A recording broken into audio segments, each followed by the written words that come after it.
کس کے ساتھ گھل مل جاؤں، کس سے سنوں، کس سے سیکھوں، کس سے پڑھوں، کس کے ساتھ چلا جاؤں، کنفیوز ہے۔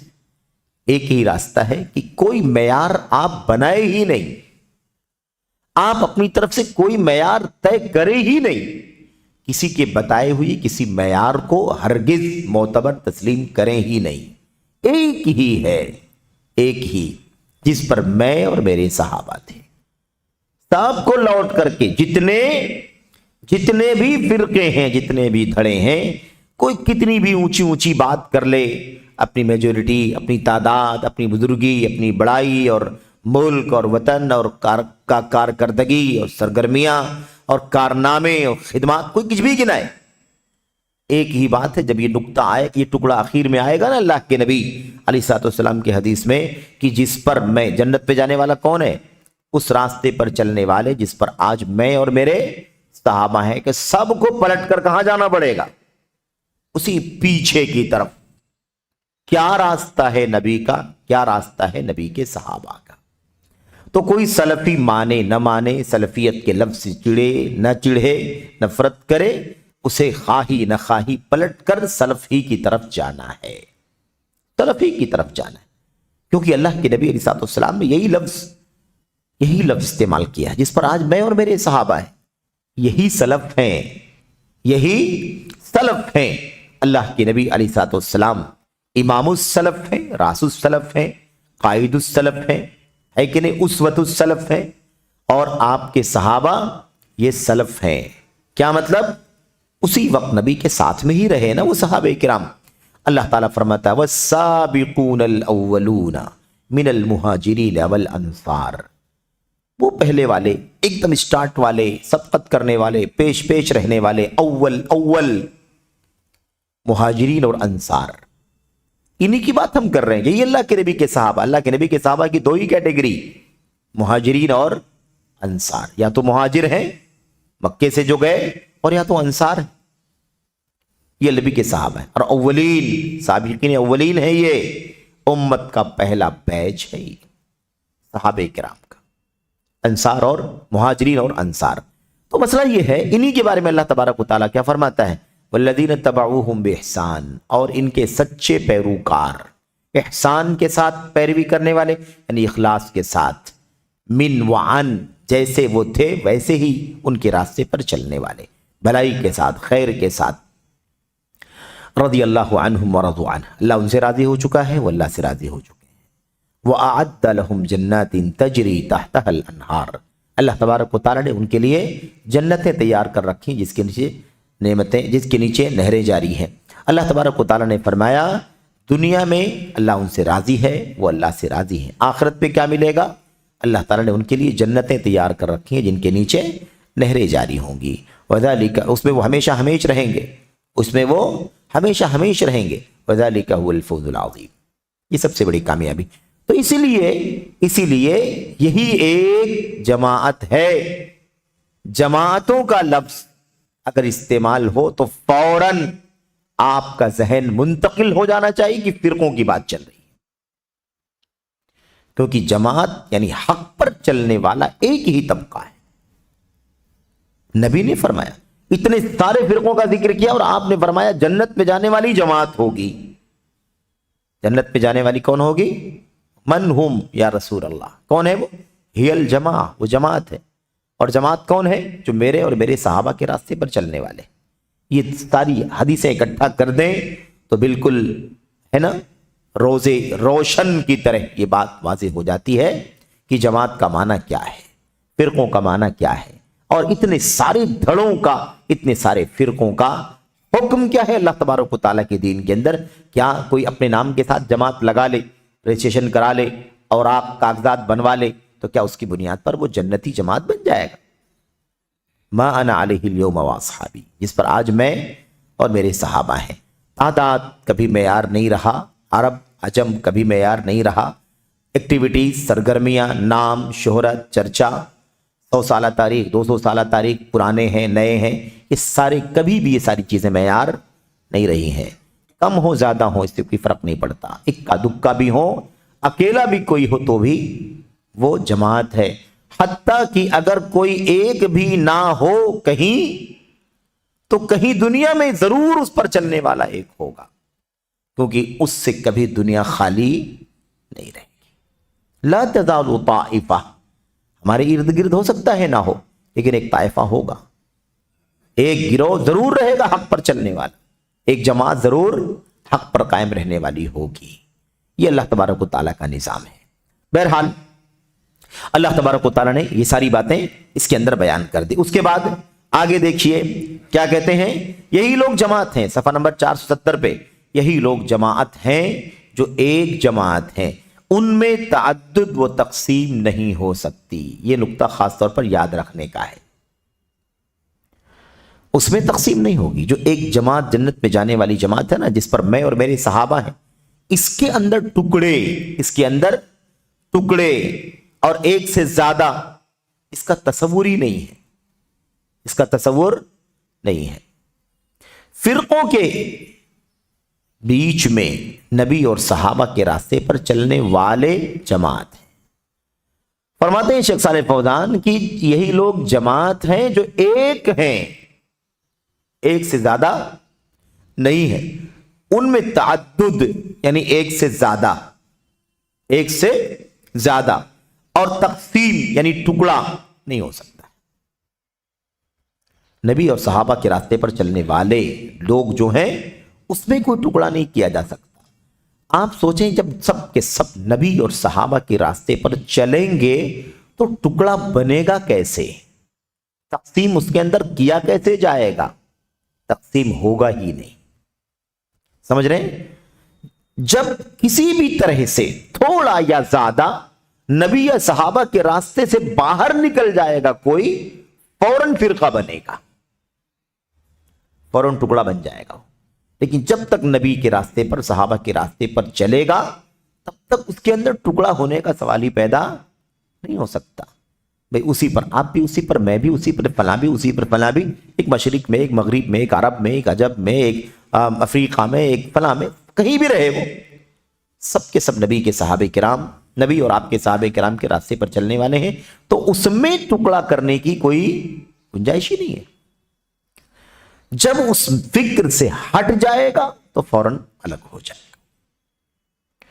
اچھا، یہ اول تا آخر ایک ہی جماعت ہے، اول تا آخر، شروع سے لے کر کے اخیر تک۔ اس بات کو سمجھنے کے لیے والے سلف میں تفصیل سے باتیں آئیں گی، یہاں پر ایک اشارہ، صرف اور صرف اشارہ کرنا مقصود ہے۔ وہ اشارہ یہ ہے کہ جو لکھا، جو شیخ نے کہا یہ اول تا آخر، شروع سے لے کر کے اخیر تک، یہ بہت بڑی سچائی ہے حق کی، حق کی بہت بڑی علامت ہے، سچائی کی بہت بڑی پہچان ہے کہ اول تا آخر یہ ایک ہی راہ پر چلتے ہیں۔ اب جو لوگ نبی کے اور آپ کے صحابہ کرام کے راستے پر چلنے والے لوگ ہیں، دنیا میں کہیں بھی بستے ہوں، دیار دور دور ہے، علاقہ دور ہے، ملک دور ہے، وطن دور ہے، کافی فاصلہ، 1000 2000 5000 10,000 کلومیٹر کی دوری پر لوگ رہتے بستے ہوں گے، لیکن ان کے عقیدے میں، ان کے منہج میں، ان کی سنت میں، ان کے صحابہ کے مشن پر چلنے میں کوئی اختلاف آپ کو کبھی بھی نہیں ملے گا۔ آپ چلے جائیں دور سفر کر کے، وہاں پر آپ کو جو اس راستے پر چلنے والا ملے گا، آپ کے عقیدے میں، منہج میں، اس کے عقیدے میں، منہج میں کوئی اختلاف نہیں ملے گا۔ تو حق کی سب سے بڑی پہچان یہ ہے کہ اول تا آخر دنیا کی کسی بھی گوشے میں، کسی بھی خطے میں اور کسی بھی زمانے میں، 400 سال پہلے، 500 سال پہلے، 1000 سال پہلے، 1200 سال پہلے، 1400 سال پہلے، آج بھی اور انشاءاللہ قیامت تک کے لیے شہادت ہے کہ کبھی بھی حق پر چلنے والوں میں کوئی انتشار، کوئی اختلاف نہیں ملے گا۔ سب کے سب سنت کی راہ پر، سب کے سب صحابہ کی راہ پر ہے، اس لیے کوئی اختلاف آپ کو نہیں ملے گا۔ یہ حق کی سب سے بڑی دلیل ہے کہ کتنا بھی دور دراز آپ چیک کرنے جائیں، آپ کو کوئی انتشار، کوئی اختلاف نہیں ملے گا، اس لیے کہ کوئی سورس ہی نہیں ہے نا، ایک ہی سورس ہے، ایک ہی مرکز ہے، ایک ہی نقطہ ہے، اسی پر رہنا ہے۔ بقیہ اس سے ہٹنے والے جب وہ اس سے ہٹ کر کے ایک نیا راستہ نکال سکتے ہیں تو اس کے اندر سے کوئی نکل کر نیا راستہ کیوں نہیں نکال سکتا ہے؟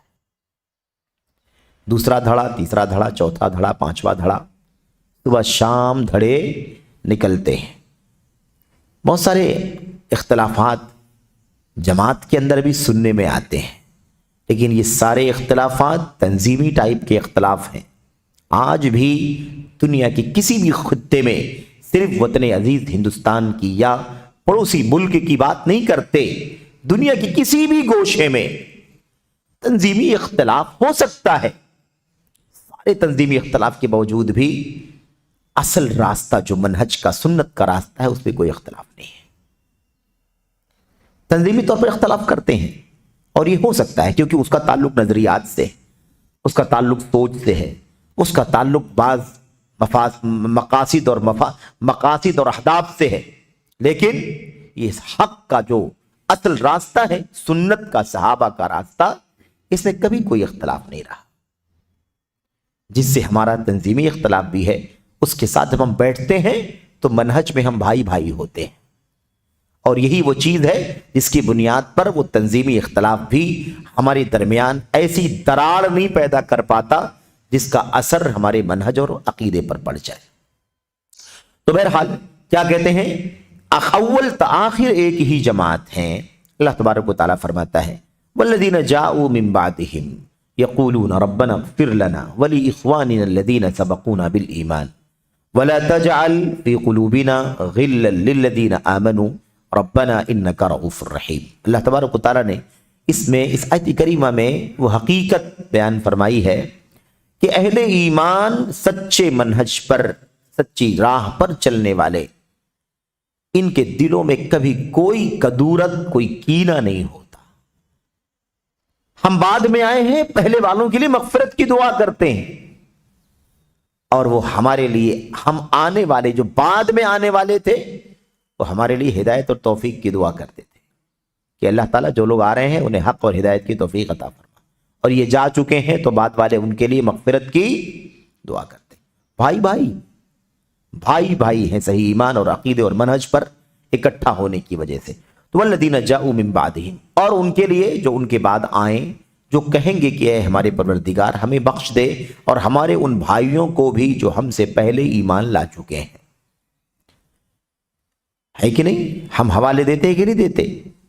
اتنے سارے امت کے صحابہ، تابعین، تبع تابعین، ائمہ، محدثین، فضلاء، فقہا، اور مختلف ہے نا علوم کے مختلف میدانوں کے جیالوں کا نام لیتے ہیں، رحمت کی دعائیں کرتے ہیں، مغفرت کی دعائیں کرتے ہیں، رحمت اللہ علیہ، رحمہ اللہ، ہم کتنی دعائیں کرتے ہیں۔ تو یہ اصل میں پہچان ہے۔ آپ کہتے ہیں کہ ہمیں بخش دے اور ہمارے ان بھائیوں کو بھی جو ہم سے پہلے ایمان لا چکے ہیں، اور ایمانداروں کی طرف سے ہمارے دل میں کینہ اور دشمنی نہ ڈالنا۔ یہ بھی بہت بنیادی چیز ہے۔ یہ بھی دعا کرتے ہیں کہ کسی بھی صورت میں ایمان والوں کے سلسلے میں ہمارے دل میں کوئی کینہ پیدا نہ فرمانا، کوئی کینہ پیدا نہ ہونے پائے۔ اے ہمارے رب، بے شک تو شفقت اور مہربانی کرنے والا ہے۔ تو اللہ تبارک و تعالیٰ کا یہ فضل ہے، اس کا انعام ہے، اس کا احسان ہے کہ اصل جماعت نبی کی سنت اور صحابہ کی راہ پر چلنے والوں کے درمیان اول سے لے کر آخر تک کوئی اختلاف نہیں ہے۔ اول سے آخر تک کوئی اختلاف نہیں ہے، ہم ایک ہی راہ پر چلتے ہیں۔ ہم نے کبھی بھی وہ اصحابی کہا نا، ما انا علیہ و اصحابی، اس پر آج میں اور میرے صحابہ، ہم نے کبھی بھی صحابہ کرام کو بھی نہیں بانٹا، صحابہ کرام کو ہم نے کبھی نہیں بانٹا۔ سارے صحابہ کرام صحابیت کے شرف کے اعتبار سے اپنے، میرے بھائیو، اپنی منقبت کے، اپنی شانوں کے مستحق ہیں۔ اللہ کی رضامندی، تعدیل، اخیر میں آخرت میں جنت، یہ ساری سعادت، سارا فضل جو اللہ تعالیٰ نے ان کے لیے رکھا ہے، ہم سب کو اس کا مستحق سمجھتے ہیں۔ ہم صحابہ کرام کے درمیان تفریق نہیں کرتے، یہ صحابی ایسا تھا، یہ صحابی ایسا تھا، یہ صحابی ایسا تھا۔ کسی صحابی کے بارے میں گستاخی کریں، اس کے خلاف تبرہ کریں، ہم فلاں صحابی کا نام لیں احترام سے دوسرے صحابی کے خلاف بدزبانی کرے، ہم نے کبھی یہ تفریق نہیں کی ہے۔ ہم نے کبھی ابو ہریرہ رضی اللہ تعالیٰ عنہ کو غیر فقیہ نہیں کہا ہے۔ ہم نے کبھی عثمان غنی رضی اللہ تعالیٰ عنہ کو مال غنیمت میں یا حکومت کے بیت المال میں، خلافت کے بیت المال میں خیانت کرنے والا نہیں کہا ہے۔ یہ ہمارا کام نہیں۔ ہم نے کبھی حضرت معاویہ کے خلاف بدزبانی نہیں کی، ہم نے کبھی حضرت مغیرہ کے خلاف کوئی بدزبانی نہیں کی ہے۔ ہم نے میرے بھائیوں اللہ کے نبی کے صحابہ کرام میں کوئی تفریق نہیں کی۔ ہم نے کبھی نہیں کہا کہ ابو بکر، عمر، عثمان رضی اللہ تعالیٰ عنہم اجمعین نے حضرت علی بن ابی طالب کا حق مارا ہے، ہم نے کبھی نہیں کہا۔ ہم یہ جانتے ہیں کہ سب کے سب اللہ تبارک و تعالیٰ کی تعدیل کے نتیجے میں سب کے سب عدالت والے ہیں۔ ہم نے کبھی یہ نہیں کہا کہ سارے صحابہ سے اللہ راضی نہیں ہوا ہے، بلکہ ہمارا یقیدہ ہے سارے صحابہ سے اللہ راضی ہے۔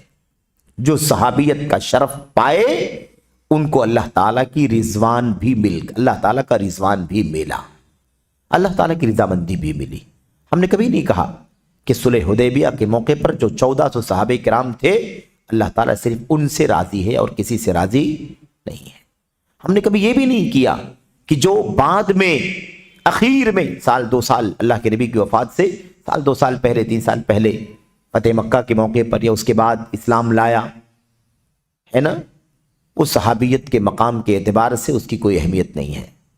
نہیں، صحابیت کا شرف ایک نگاہ اللہ کے نبی کو دیکھنا یا ملاقات کر لینا، دیکھنے کی شرط ضروری نہیں ہے، کبھی نابینا بھی ہو سکتا ہے صحابی، اللہ کے نبی کو نہ دیکھا ہو۔ حضرت عبداللہ بن ام مکتوم رضی اللہ تعالیٰ عنہ نے اللہ کے نبی کو نہیں دیکھا لیکن صحابی تھے، اس لیے ملاقات کا لفظ استعمال کرو، جیسا کہ حافظ ابن حجر رحمت اللہ علیہ نے ملاقات کا لفظ، من لقی النبی، جس نے اللہ کے نبی سے ملاقات کی۔ ملاقات الگ چیز ہے، اس میں دیکھنا ضروری نہیں ہے، آدمی نابینا ہے لیکن سامنے بیٹھا ہوا گفتگو ہو رہی ہے، ملاقات ہے یہ۔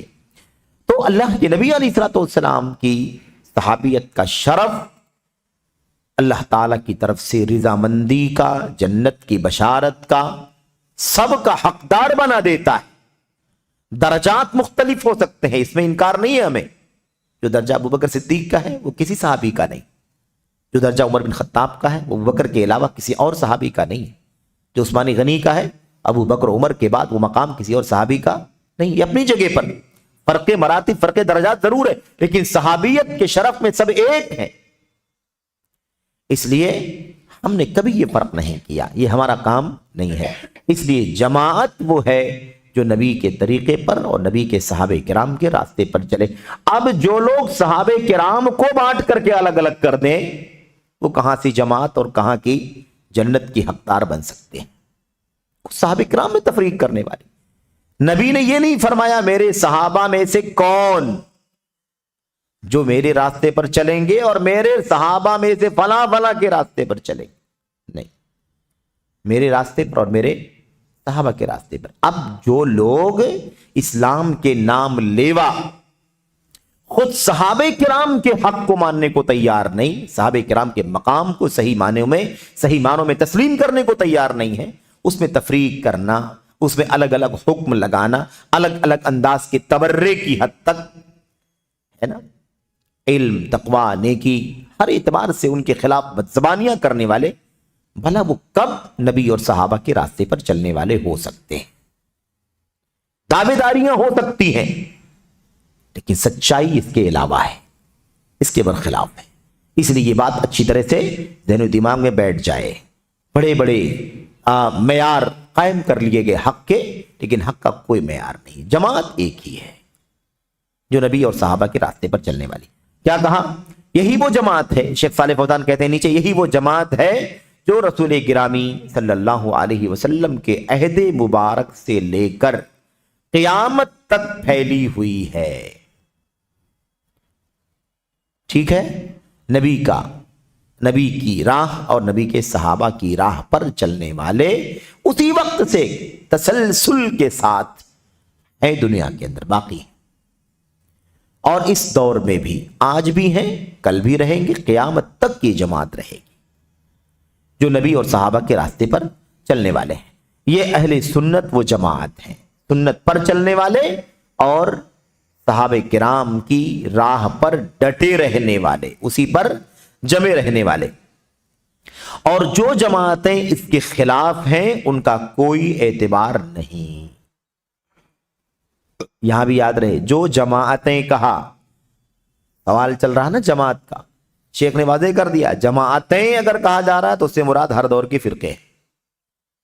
اس لیے اب اس میں نہیں پریشان ہونے کی ضرورت ہے کہ کیوں جماعتیں کہہ دیا گیا، کیوں جماعتیں کہہ دیا گیا۔ ٹھیک ہے، جماعت کا لفظ صرف ایک ہی جگہ استعمال ہو سکتا ہے، اور وہ بھی اصل ایک سنگل واحد کے ساتھ میں جماعتوں کا لفظ استعمال نہیں ہو سکتا، لیکن اگر استعمال ہو رہا ہے عام بول چال کے اندر تو سمجھ لینا چاہیے کہ اس سے مراد فرقے ہیں، اس سے مراد فرقے ہیں۔ تو اس لیے یہاں پر بھی مراد کیا ہے، اس سے فرقے۔ جو جماعتیں اس کے خلاف ہیں، یعنی جو فرقے بن گئے اس کے خلاف ہیں، ان کا کوئی اعتبار نہیں، اگرچہ وہ اسلامی نام رکھ لیں، اگرچہ وہ اسلامی نام رکھ لیں۔ نام اسلامی رکھا ہے لیکن وہ عقیدہ جو نبی کا تھا صحابہ کا تھا، جو منہج جو نبی کا تھا صحابہ کا تھا، وہ اصول جو نبی کا تھا صحابہ کا تھا، وہ نہیں ہے، وہ ان کے یہاں نہیں ہے۔ ایسی صورت میں آپ بتائیے کیا اسلامی لگانے سے وہ برحق ہو جائے گی؟ اسلامی لگانے سے کوئی تبدیلی نہیں ہوگی سوائے نام کی تبدیلی کے۔ نام تبدیل ہے، نام اسلامی ہے، لیکن اصل میں اعتبار ناموں کا نہیں ہے، اصل اعتبار حقیقتوں کا ہے۔ کیا واقعی وہ اللہ کے نبی کے طریقے پر اور اللہ کے نبی کے صحابہ کرام کے راستے پر ہیں؟ یہ اصل معیار ہے۔ اور اگر ہیں وہ تو پھر الگ ہونے کی ضرورت کہاں ہے؟ اگر ہے وہ اسی راستے پر تو الگ ہونے کی ضرورت نہیں ہے۔ اسی لیے جتنے بھی فرقے، جتنے بھی اہداف، جتنے بھی احزاب یا جتنے بھی دھڑے بن رہے ہیں، آپ دیکھیں گے جب یہ دھڑے بنتے ہیں نا تو ان کے ساتھ ان کے اہداف بھی ہوتے ہیں، ان کی فیچرز بھی ہوتے ہیں، ان کے مقاصد بھی ہوتے ہیں۔ ہماری یہ جماعت فلاں کرے گی، فلاں کرے گی، فلاں کرے گی، اس کا یہ نظریہ، اس کی یہ سوچ، اس کا یہ مشن اس طرح سے واضح ہوتا ہے، اس سے معلوم پڑ جاتا ہے۔ ہم نے اس سے پہلے آپ کے سامنے الاخوان المسلمون کا تذکرہ ان کی ویب سائٹ کے ذریعے سے کیا تھا۔ آپ نے دیکھا نا کہ یہ جو دھڑا وجود میں آیا ہے اس کا نظریہ ہے باقاعدہ، اس کے اپنے افکار ہیں، 8 مقاصد کو لے کر کے چلتی ہے، یہ 8 مقاصد کو لے کر کے چلتی ہے۔ اور میدان میں جو ان کی سرگرمیاں دکھائی دیتی ہیں ان میں 2 ہی 4 سرگرمیاں ہیں، اور وہ بھی سب کی سب کتاب کے، سنت کے، صحابہ کرام کے منہج کے خلاف۔ اس لیے اسلامی لگانے سے کیا ہوگا؟ اسلامی لگانے سے کچھ نہیں بدلے گا سوائے نام کے، اگرچہ وہ اسلامی نام رکھ لیں یا جماعت الدعوہ کہلائیں۔ دعوت کا لفظ بڑا مقدس ہے، دعوت کا لفظ بڑا مقدس ہے، تبلیغ کا لفظ بڑا مقدس ہے، تو دعوت و تبلیغ، دعوت و ارشاد کا لفظ بڑا مقدس ہے۔ دعوت کا مشن انبیاء کا مشن ہے، تبلیغ کا مشن انبیاء کا مشن ہے، ارشاد کا مشن، اصلاح کا مشن انبیاء کا مشن ہے، تواصی بالحق، حق کی وصیت کرنے کا مشن، امر بالمعروف نہی عن المنکر کا مشن انبیاء کا مشن ہے۔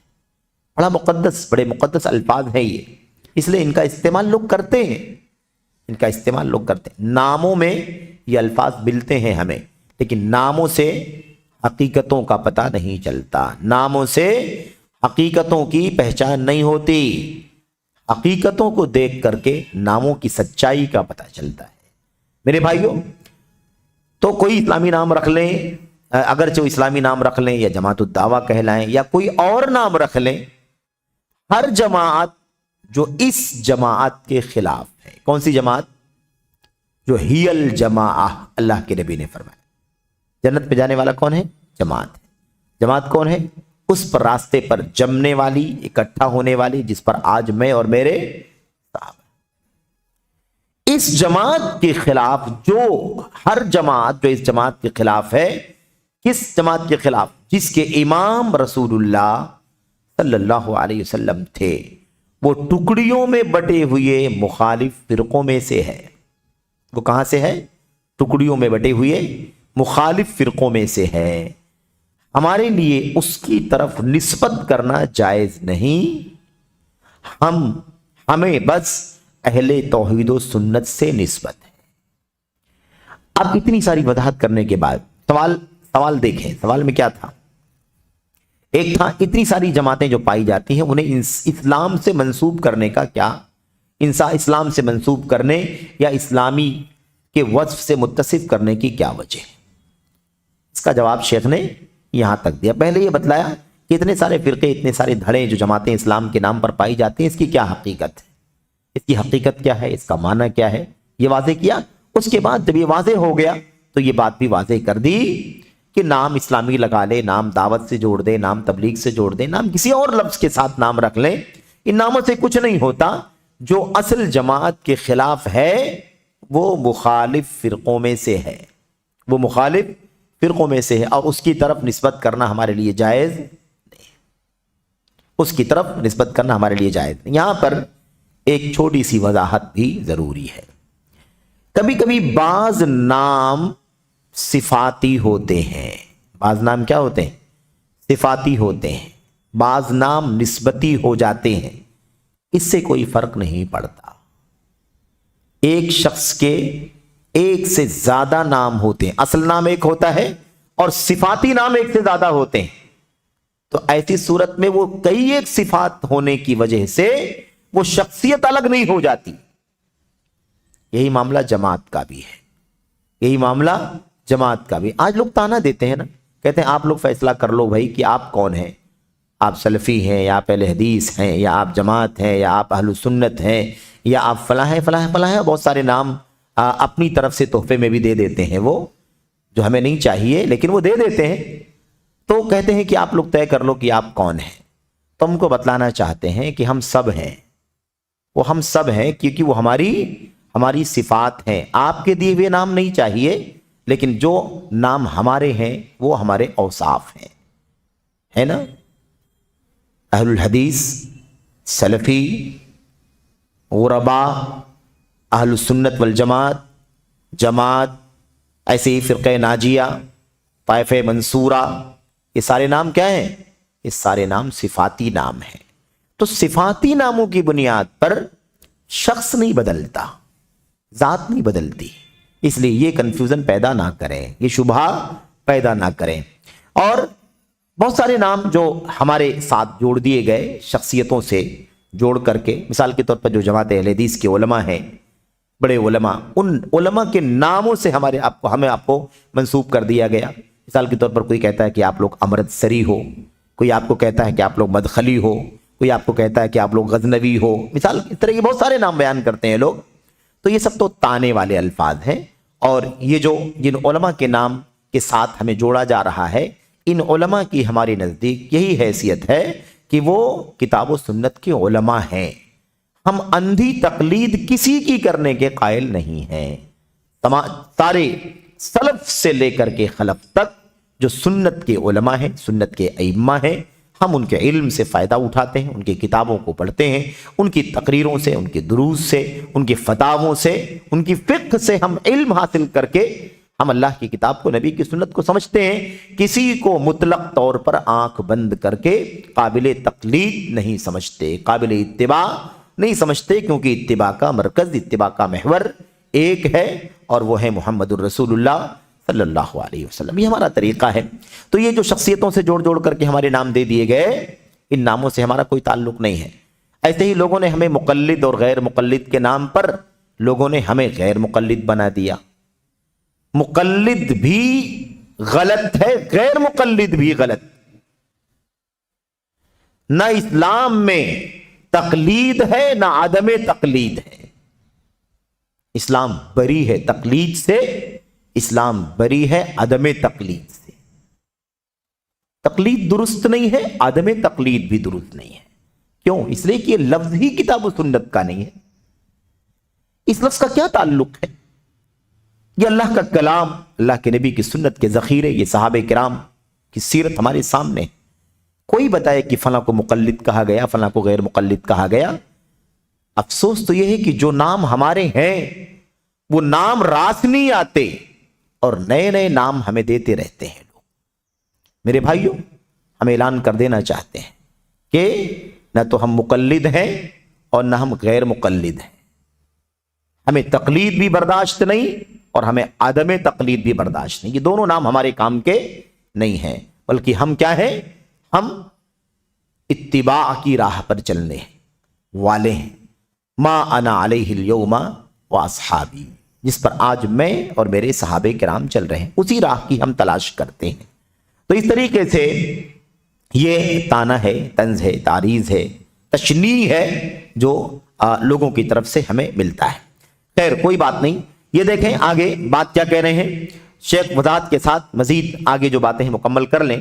کہتے ہیں کہ جن کے امام وہ ٹکڑیوں میں بٹے ہوئی مخالف فرقوں میں سے ہیں، ہمارے لیے اس کی طرف نسبت کرنا جائز نہیں ہے، ہمیں بس اہل توحید و سنت سے نسبت ہے. اللہ تعالیٰ فرماتا ہے اہدنا الصراط المستقیم صراط الذین انعمت علیہم، ہمیں سیدھا راستہ دکھا، ان لوگوں کا راستہ جن پر تیرا انعام ہوا ہے.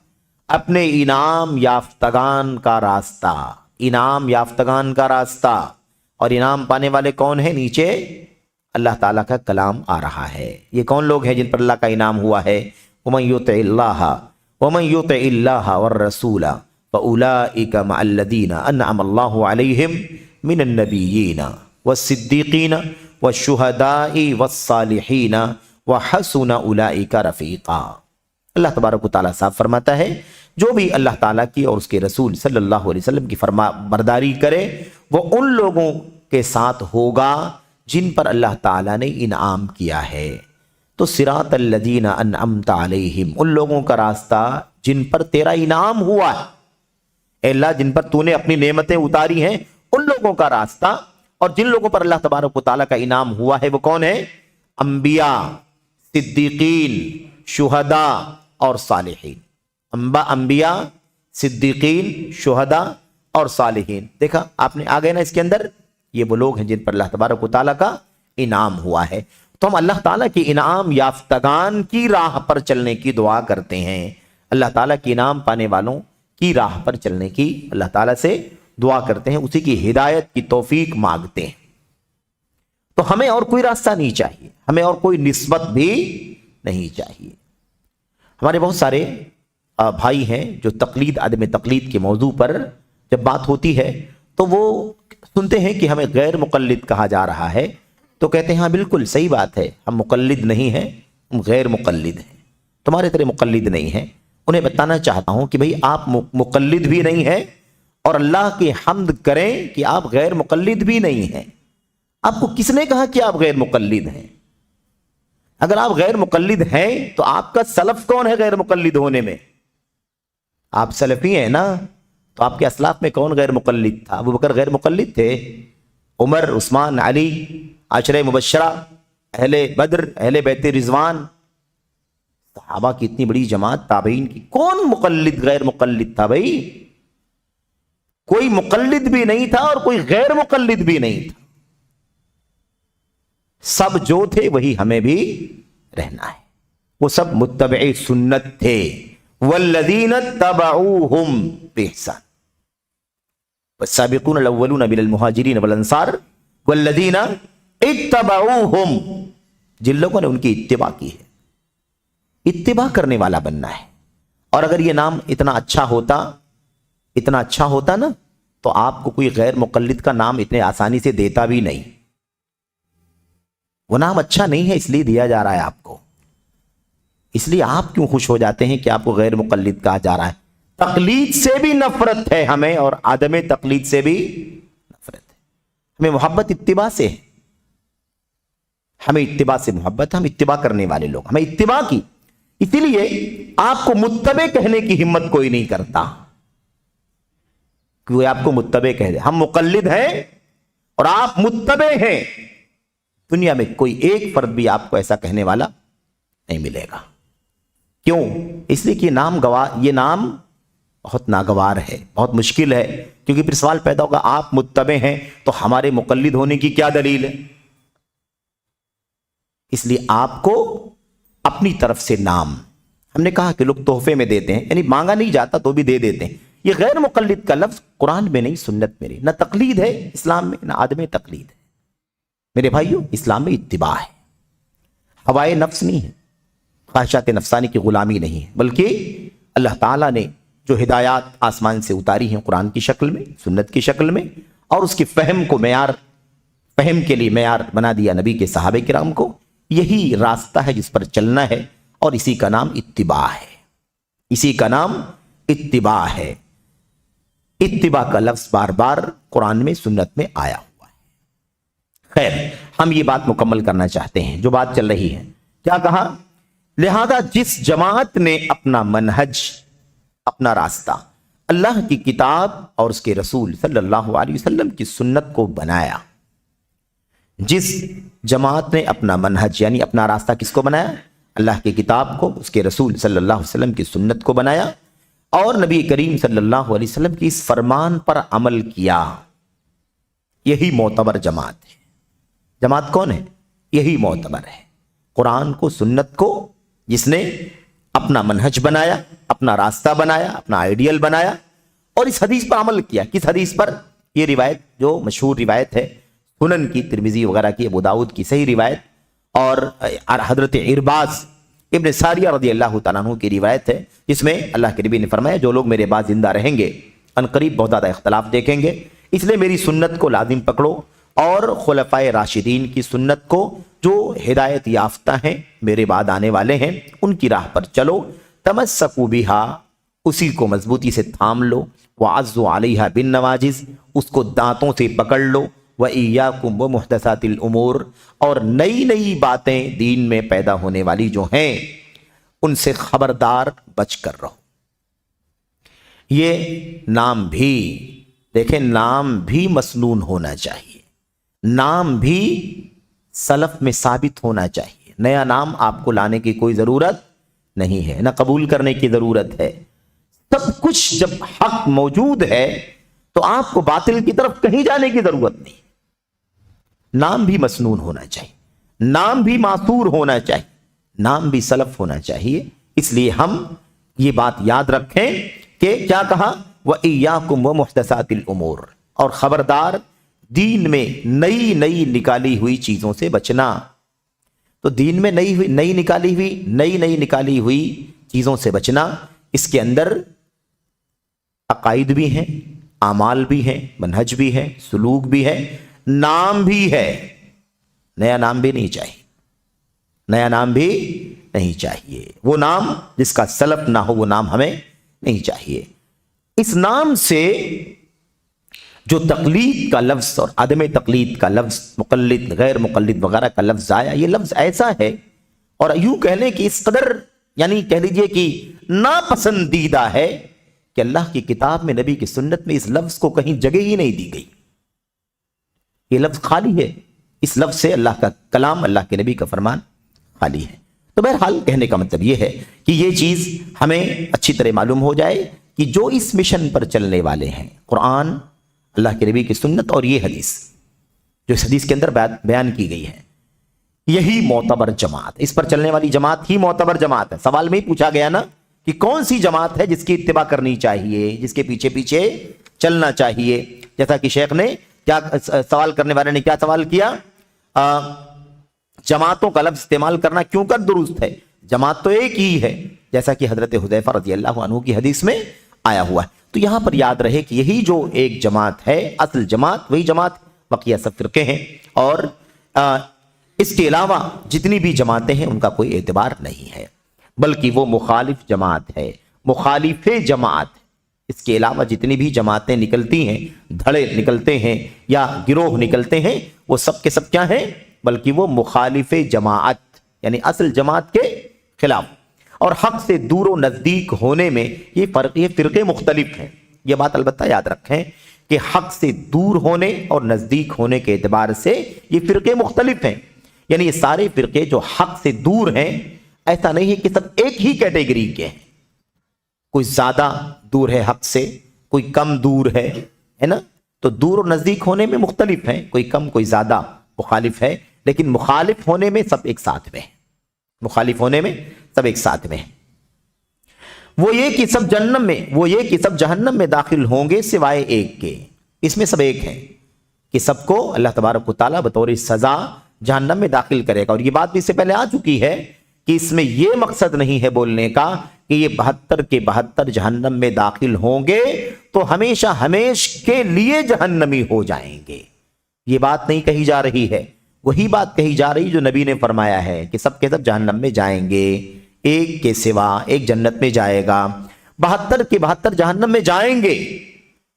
اب جس کی حق سے دوری اتنی زیادہ ہو کہ اس کے عقیدے کا فساد ہو, اس کا عقیدہ ہی کتاب و سنت کے خلاف نہ ہو, اور وہ اس بات کا حقدار ہو کہ جہنم میں گیا ہے تو ہمیشہ ہمیں جہنم میں رہے, تو ہمیشہ ہمیں جہنم میں رہے. لیکن اگر کسی کے یہاں اتنا انحراف نہیں ہے, اتنا دوری نہیں ہے کہ اس کا عقیدہ ایسا ہو کہ وہ جہنم میں ہمیشہ ہمیشہ رہنے والا عقیدے والا ہو, بلکہ گمراہیاں ہیں, انحراف ہے, اور اس کی سزا جہنم میں اسے مل جائے گی اور اس کے بعد اسے باہر نکالا جائے گا, تو اپنی سزا پا کر کے وہ جنت سے جہنم سے نکل کر جنت میں داخل کیا جائے گا, لیکن اپنے انحراف کی وجہ سے اسے جہنم میں داخل کیا جائے گا. تو جہنم میں داخل ہونا یہ تو طے ہے اللہ کے نبی کی زبان سے, لیکن ہمیشہ ہمیشہ رہنے کی کوئی بات نہیں ہے. جو ایسا ہوگا کہ ہمیشہ ہمیں جہنم میں رہے وہ ہمیشہ ہمیشہ رہے گا, اور جو ایسا گمراہ ایسا منحرف نہ ہو کہ جہنم میں ہمیشہ ہمیشہ رہے تو اسے جہنم میں سزا دینے کے بعد نکالا جائے گا, اور اس کے بعد وہ اپنی سزا بھگتنے کے بعد جنت کا مستحق بنایا جائے گا, جنت میں داخل ہوگا, جنت کا حقدار ہوگا. تو یہ بات اس لیے واضح کرنا ضروری ہے کیونکہ لوگ کہتے ہیں کہ سب کو جہنمی بنا دیتے ہیں.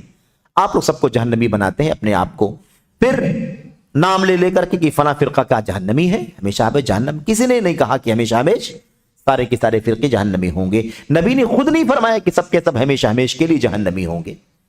تو کوئی کیسے اس بات کا حق رکھتا ہے کہ وہ کسی کو ہمیشہ ہمیش کے لیے جہنمی ہونے کی بات کرے؟ اور یہ تو ویسے بھی درست نہیں. دلائل کی حد تک, نصوص کی حد تک ہمیں بات کرنے کی اجازت ہے, اس کے آگے کسی کو بھی آگے بڑھنے کی گنجائش نہیں ہے. اس حوالے سے اس سوال کے جواب میں ایک دو چھوٹے حاشیے ہیں, اسے بھی آپ جلدی میں پڑھ لیں تاکہ یہ بات مکمل ہو جائے. دیکھیے صفحہ نمبر 469 پہ صفحہ حاشیہ نمبر 1 میں یہ بات بیان کی گئی ہے. یہاں کہا گیا تھا کہ یہی پیمانہ ہے, یعنی اللہ کے نبی کی سنت پر, صحابہ کرام کے راستے پر رہنا, یہی حق کی پہچان ہے, اسی کو جماعت کہا جاتا ہے. شیخ نے کہا تھا یہی ضابطہ اور پیمانہ ہے, یعنی تمام جماعتوں میں اسی جماعت کا اعتبار کرنا واجب ہے جو اس منہج و طریقے پر گامزن ہو جس پر رسول صلی اللہ علیہ وسلم اور آپ کے صحابہ تھے. یہ کہا گیا. اس پر حاشیہ نمبر 1 میں دیکھیں, علامہ البانی رحمت اللہ علیہ کا ایک قول نقل کیا گیا ہے. علامہ محمد ناصر الدین الالبانی رحمہ اللہ فرماتے ہیں, سلف سے نسبت کا دعویٰ کرنے والی تمام جماعتیں, سلف سے نسبت کا دعویٰ کرنے والی تمام جماعتیں اگر منہج سلف کے مطابق عمل نہ کریں تو یہ محض ان کا زبانی دعویٰ ہے. ایک حقیقت کی وضاحت کہ اللہ کے نبی صلی اللہ علیہ وسلم سے نسبت ہے, نبی کے صحابہ کرام سے نسبت ہے, یہ دعویٰ ہے, لیکن دعوے کے بعد عمل میں نہیں ہے. اگر یہ چیز دعوے کے بعد اگر یہ چیز عمل میں نہیں ہے تو ایسی صورت میں یہ صرف زبانی دعویٰ مانا جائے گا, حقیقت سے اس کا کوئی تعلق نہیں ہوگا. اس میں یہ پیغام دے رہے ہیں کہ ہم سب بھی اس بات کو اپنے ذہن و دماغ میں رکھیں کہ صرف زبانی دعووں سے کچھ نہیں ہونے والا. سچ مچ ہمیں اللہ کے نبی کی سنت اور نبی کے صحابہ کرام کی راہ کی تلاش کرنا اپنی زندگی کے ہر مسئلے میں ضروری ہے. عقیدے عبادات سے لے کر ادنا سے ادنا مسئلے میں یہ مشن ہمارے ہاتھ سے جانے نہ پائے, یہ ہمیں شیخ علامہ البانی رحمۃ اللہ علیہ نصیحت کر رہے ہیں. اس کے بعد دیکھیں صفحہ نمبر 470 پہ حاشیہ نمبر 1 میں کیا کہا تھا, یہی لوگ جماعت ہیں جن کی بات چل رہی تھی نا, یہی لوگ جماعت ہیں جو ایک جماعت ہیں, ان میں تعدد اور تقسیم نہیں ہو سکتی. اس کے اندر اللہ کے نبی نے فرمایا کہ 73 میں سے 72 جہنم میں, ایک جنت میں. وہ کون ہے؟ میرے اور میرے صحابہ کے راستے پر. اس میں تقسیم نہیں ہو سکتی, اس میں تقسیم نہیں ہو سکتا. کوئی تقسیم اگر آئے کرنے کے لیے ہے نا, صحابہ کرام کو بانٹے, صحابہ کرام کو بانٹنا شروع کر دے کہ ہم فلاں کو مانتے ہیں, فلاں کو نہیں مانتے, فلاں کے پیچھے چلتے ہیں, فلاں کے پیچھے نہیں چلتے, فلاں کی وجہ, فلاں چیز کی وجہ سے غیر معتبر ہیں, ان کے پاس علم نہیں تھا, وہ بڑھاپے میں مثال کے طور پر یعنی فضول انداز کی باتیں کرنا شروع کر دیا تھا انہوں نے، ان کا دماغ کام نہیں کر رہا تھا. جیسا کہ اس وقت کے زاہد کوثری نے عبد الفتاح ابو غدہ کے استاد زاہد حلمی کوثری جہمی عقیدے کا آدمی، اس نے حضرت انس بن مالک رضی اللہ تعالیٰ عنہ کے بارے میں کیا کہا؟ انہو صاحب خرافہ. یہ بہکی بہکی باتیں کرتے تھے، ان کو سمجھ میں نہیں آتا تھا، کچھ بڑھاپا ایسا ہو گیا تھا، اس لیے یہ غیر معتبر ہے. استغفر اللہ.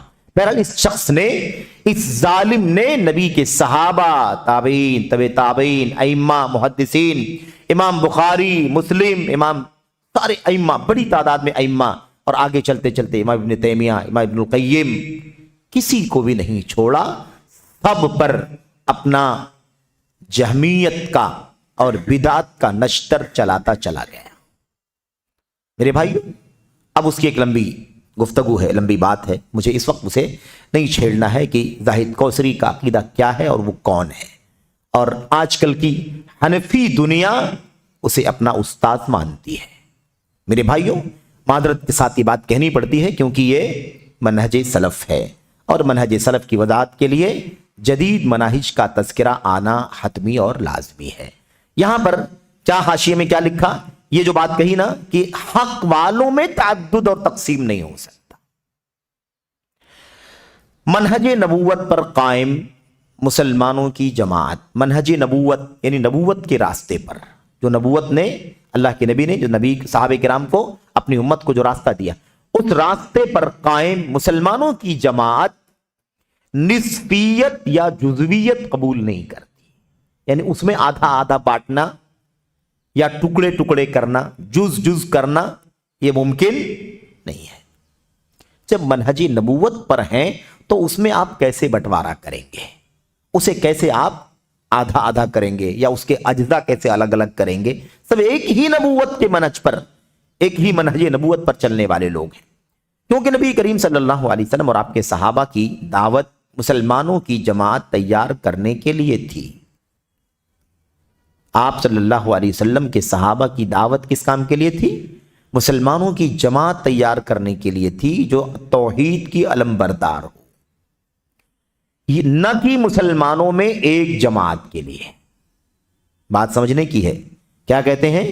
کہتے ہیں آپ نبی کریم صلی اللہ علیہ وسلم اور آپ کے صحابہ کرام کی دعوت جو تھی وہ مسلمانوں کی جماعت تیار کرنے کی تھی، کے لیے تھی جو توحید کی علم بردار ہو.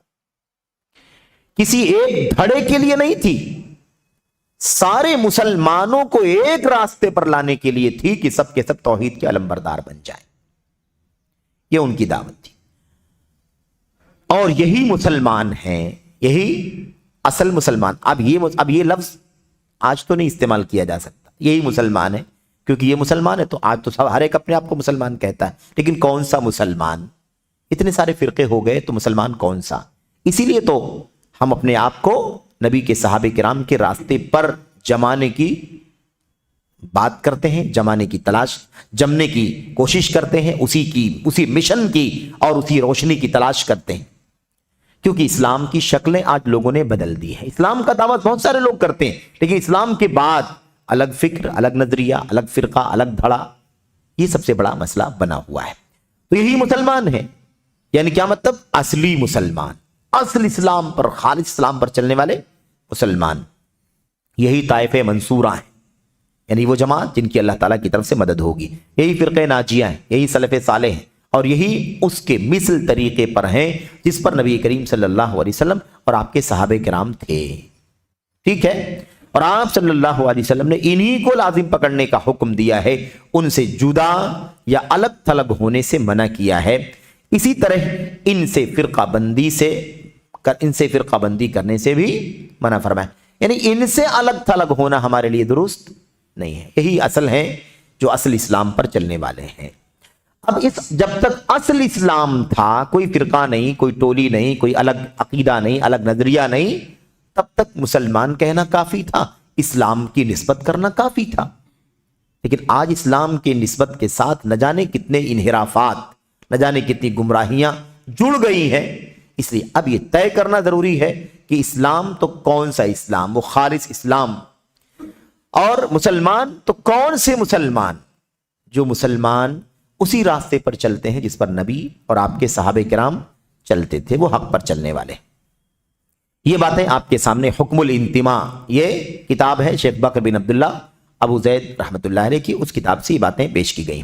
آخری بات، دوسرا نمبر حاشیہ کیا ہے؟ یہ اہل سنت والجماعت ہیں، جو جماعت، جس جماعت، یہی وہ جماعت ہے جو رسول صلی اللہ علیہ وسلم کے زمانے سے لے کر قیامت تک پھیلی ہوئی ہے، یہ اہل سنت والجماعت ہے۔ اس کے بارے میں کہتے ہیں اہل اسلام کے پاس کتاب و سنت اور ان دونوں کی دعوت میں نبوت کے نقش قدم پر چلنے کے سوا کچھ نہیں ہے۔ کیا ہے بھئی؟ ہمارے پاس کچھ نہیں۔ مسلمانوں اسلام کی اصل شکل کیا ہے؟ فرماتے ہیں اہل اسلام کے پاس کتاب و سنت اور کتاب و سنت کی دعوت میں نبی کے نقش قدم پر چلنے کے سوا کچھ نہیں ہے، کچھ نہیں، یہی ہے راستہ۔ آپ کہتے ہیں یہ وہی ہے جیسے نبی کریم صلی اللہ علیہ وسلم نے اپنی زبان مبارک سے ان کا وصف بیان کیا تھا، من کان علی مثل ما انا علیہ اليوم واصحابی۔ یہ وہی ہیں جنہیں رسول اللہ صلی اللہ علیہ وسلم نے جماعت کا نام دیا ہے، یہی طائفہ منصورہ ہیں جیسا کہ نبی کریم صلی اللہ علیہ وسلم نے ان کا وصف بیان کیا ہے، یہی فرقہ ناجیہ ہیں جیسا کہ نبی کریم صلی اللہ علیہ وسلم نے گمراہ فرقوں کا ذکر کرتے ہوئے ان کا وصف بیان کیا ہے، یہی آپ صلی اللہ علیہ وسلم کی سنت و طریقے کی طرف نسبت کرنے والے ہیں، اور یہی سلف صالح ہیں۔ کہتے ہیں اور یہیں سے جب بدعات اور گمراہ کن خواہشات نفسانی کا ظہور ہوا، جب بدعتیں نکلی اور لوگ منمانی اپنی خواہشات پر چلنے لگے، تو ان کے عقیدے کو سلفی یا سلفی عقیدہ کہا گیا۔ تاریخ معلوم پڑی نا، سلفی کا لفظ کہاں سے لایا گیا؟ جب بدعتیں شروع ہو گئی، جب لوگ اسلام کی اصل راہ سے نکل کر اپنی خواہشات کے پیچھے چلنے لگے، تب یہ بتانے کے لیے کہ ہم یہ بعد میں جو بدعتیں نکلی ہیں اس پر نہیں چلتے، جو لوگ اپنی خواہشات کے مطابق چل رہے ہیں ہم اس پر چلنے والے لوگ نہیں ہیں، بلکہ ہم وہ جو گزر چکے ہیں صحابہ سلف، ان کی راہ پر چلنے والے ہیں۔ تب سے یہ نام سلف کا، سلفی کا عام ہوا۔ لیکن اس کی تاریخ نئی نہیں ہے، تاریخ پرانی ہے، یعنی ایسا نہیں کوئی کہے 100-200 سال کے اندر کی بات ہے، نہیں، یہ حضرات صحابہ کرام کے شاگردوں کی بات ہے۔ انہوں نے ہی کہا تھا کہ ہم سلفی ہیں، ہمارے سلفی علماء، ہمارے علماء جو سلف ہیں، یعنی صحابہ کرام کو تابعین نے بھی کیا کہا تھا؟ سلف کہا تھا، کیونکہ آپ جانتے ہیں کہ تابعین ہی کے دور کے وہ لوگ جنہوں نے اپنے اساتذہ یعنی صحابہ کرام کو آئیڈیل نہیں بنایا، ان میں سے انحرافات کی راہ پر چلے گئے۔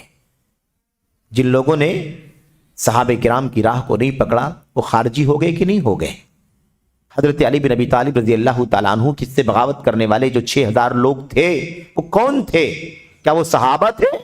ایک ادنا بھی صحابی اس کے اندر شامل نہیں تھا، وہ سب تابعین کے دور کے لوگ تھے۔ لیکن جو لوگ صحابہ کرام کے مشن سے ہٹے، سنت سے ہٹے، وہ خارجیت کی راہ پر چلے گئے، اور جو اللہ کے نبی کو اور صحابہ کرام کو، اپنے اسلاف کو فالو کرتے رہے، وہ الحمدللہ تابعیت کا شرف پائے، اور آج بھی انہیں دوسرے نمبر پر امت کے لیے آئیڈیل مانا جاتا ہے۔ تو فرق ہے یہ، صحابہ اس قدر معیار ہیں کہ جو ان کی راہ پر چلا، ان کو استاد بنایا، وہ تابعیت کا مقام حاصل کر لیا، اور جو ان کی راہ کو چھوڑ دیا وہ خارجیت کی اور ہوس پرستی کی راہ پر چلا گیا۔ یہ ہے بہرحال۔ تو سلفیت کا لفظ کہاں سے استعمال ہوا؟ یہیں سے استعمال ہوا جب بہت ساری بدعتیں وجود میں آ گئیں، بہت ساری خواہشات نفسانی کی غلامی ہونے لگی، لوگ منمانی دین پر عمل کرنے لگے، منمانی دین، جو ان کا جی چاہا اسے فالو کیا، جیسے چاہا ڈھال لیا۔ اس طریقے سے جب بدعات خرافات کا دور شروع ہوا، تب یہ امتیاز کرنے کے لیے کہ ہم کون سے مسلمان ہیں، تب ہم نے بتانا، ہمارے اسلاف نے بتانا شروع کیا کہ ہم لوگ یہ نیا طریقہ اختیار کرنے والے لوگ نہیں ہیں، بلکہ ہم سلف سے نسبت رکھنے والے سلفی ہیں، صحابہ کرام کی راہ پر چلنا چاہتے ہیں، اللہ کے نبی علیہ السلام کی سنتوں کو تلاش کرنے والے لوگ ہیں۔ یہ مسئلہ وہاں سے شروع ہوا۔ تو یاد رکھیں کہ اب آج بھی کوئی اگر کہے کہ آپ نے نام سلفی رکھا، یہ قرآن و سنت میں کہاں ہے، یہ صحابہ کرام کے ہاں کہاں ہے، یہ تابعین کے ہاں کہاں ہے، تو ہم اس کو بتائیں گے کہ ایک دو نہیں بلکہ سینکڑوں ہزاروں اقوال آپ کو مل جائیں گے جس میں سلف کا لفظ سلفی کا لفظ استعمال کیا گیا ہے، اور قرآن کریم کی آیتیں دلیل ہیں۔ والسابقون الاولون من المہاجرین والانصار۔ ایسے منہج کے بارے میں لوگ کہتے ہیں یہ منہج کی بات آپ کرتے ہیں۔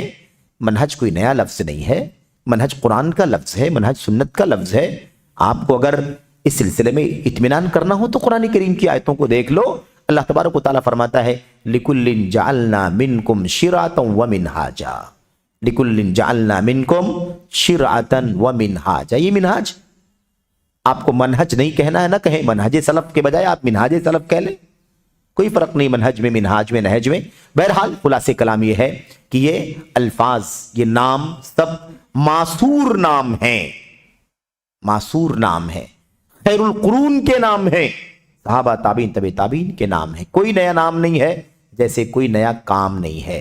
اللہ سے دعا ہے کہ اللہ تعالیٰ ہمیں اور آپ کو اس سوال کے جواب کو صحیح طور پر سمجھنے کی توفیق عطا فرمائے، شبہات کا اور ایسے ہی کنفیوژنز کا ازالہ کرنے کی توفیق عطا فرمائے، آمین رب العالمین۔ وصلی اللہ وسلم وبارک علی نبینا محمد وعلی آلہ وصحبہ اجمعین۔ السلام علیکم ورحمۃ اللہ۔